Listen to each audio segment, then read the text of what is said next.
Attorney Guanzon po, sir. Musta kayo, sir? Ha?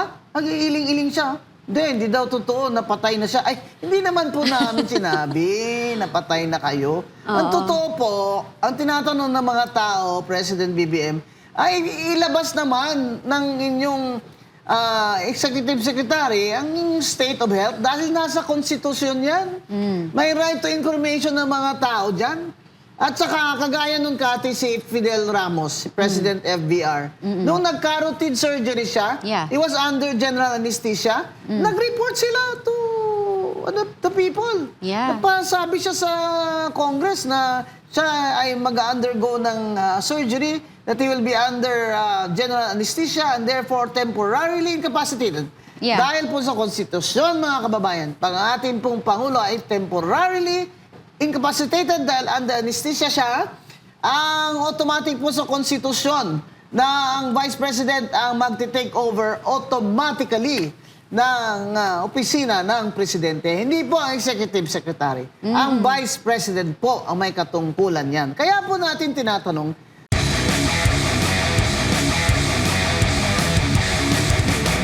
Big-time oil price hike na inanunsyo kahapon, April 6, at ipinatupad ngayong umaga, April 7, 2026. magkano ang ano? Ayan, pinakabagong ulat. Magkano Grabe. ang diesel? Pinakabagong ulat sa presyo ng langis, effective April 7, 2026. Ito ang pinakamalaking itinaas sa kasaysayan ng bansa sa loob lamang ng isang linggo dahil sa tensyong US-Iran. Ayan, Mama Bing, diesel. Magkano ang diesel ngayon? Dagdag ng presyo sa diesel, ang dagdag ng 18 pesos, 80 centavos. Hanggang 19 to 80 kada litro. Grabe. Ano yan? Di 140. O, ayan na. 146 to 147.60. Apektado po talaga dito yung mga jeepney driver. Yung mga Grab kasi, mga taxi driver, gas yun. Dito, jeepney driver talaga. Ito talaga ang umiiyak na kailangan ng ayuda.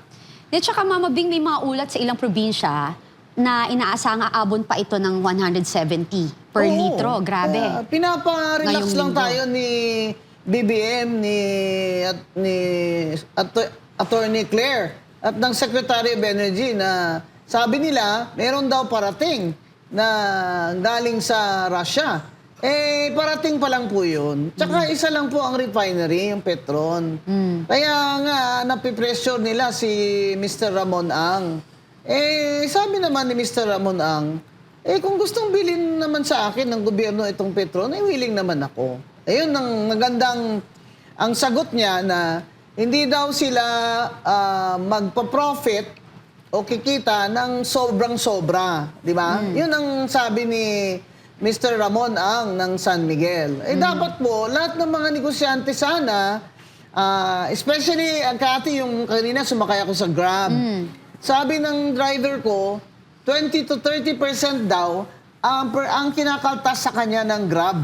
So, maawa na lang po kayo sa mga Grab driver. Baka naman habang may fuel crisis, kalahati lang po ang kunin yung porsyento sa kumpanya ng Grab. Oo nga, grabe yung dagdag na presyo ngayon, mga kababayan. Plus 4 pesos 90 centavos hanggang 5 pesos 90 centavos kada litro. Grabe. Wala na, ako sumasakay na nga lang ako ng Grab Pero dati na ako sumasakay kasi gusto ko, may kausap ako. Alam niyo naman ako, gusto ko lagi ako may kausap na tao. Kawawa nga pati raw yung mga yung mga jeepney drivers are really having a hard time right now. Neto nila, 200 to 300 pesos na lang isang araw. Itong Grab driver ko kanina, Kati, ang kita daw niya sa 18 hours niyang pasada, 500 pesos na lang ang neto niya. Wow, magkano po ang bigas ngayon, Kati? Diba, 60 plus or 67? 60. Pinakababa yung 60. So, sa kita niyang 500, in a family of 4, 3 kilong bigas na po kailangan bawat araw dyan. 67 ang mahal. Ang 60 yung average price.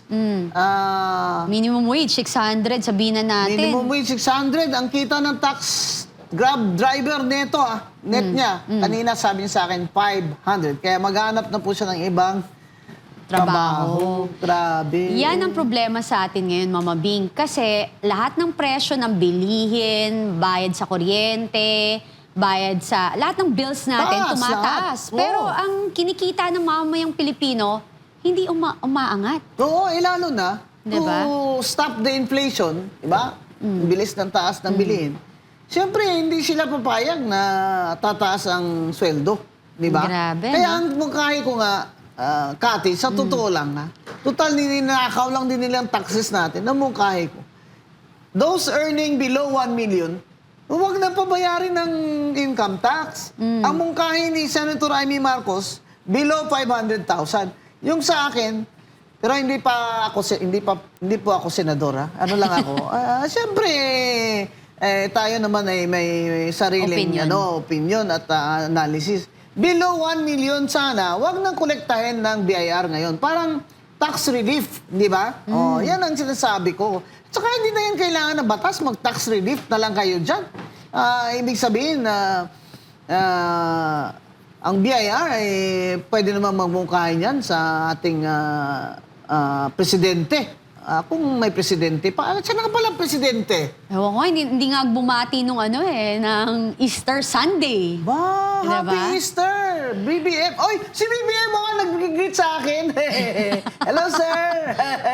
Attorney Guanzon po, sir. Musta kayo, sir? Ha? Nag-iiling-iling siya. Hindi daw totoo, napatay na siya. Ay, hindi naman po namin sinabi, napatay na kayo. Ang totoo po, ang tinatanong ng mga tao, President BBM, ay ilabas naman ng inyong executive secretary ang inyong state of health dahil nasa konstitusyon yan. May right to information ng mga tao dyan. At saka, kagaya nung Kati, si Fidel Ramos, si President FVR, nung nagka-routine surgery siya, he was under general anesthesia, nag-report sila to the people. Nagpasabi siya sa Congress na siya ay mag-undergo ng surgery, that he will be under general anesthesia and therefore temporarily incapacitated. Dahil po sa konstitusyon, mga kababayan, pag ating pong Pangulo ay temporarily incapacitated dahil under anesthesia siya, ang automatic po sa konstitusyon na ang Vice President ang magti-take over automatically ng opisina ng Presidente. Hindi po ang Executive Secretary. Ang Vice President po ang may katungkulan yan. Kaya po natin tinatanong, nasaan si BBM? At ano ang status ng kanyang health? Di ba? Kasi ang payat-payat niya na. Masyado naman kasi itong problema ito, hindi niya yata kaya. Hindi niya yata kaya itong problemang ito. At saka hindi kasi pwede, kombing na palagi na lang na ang magsasalita is yung kanyang spokesperson na ang sasagot lang sa atin palagi is nasa mabuti siyang kalagayan. Bakit hindi tayo labasan ng video? Oo, na diba? real time. Oo, na diba? humahawak siya ng dyaryo. Oo. Kagaya sa Amerika, di ba? Napakahirap ba nun? Oo. Kailangan may hawak na dyaryo.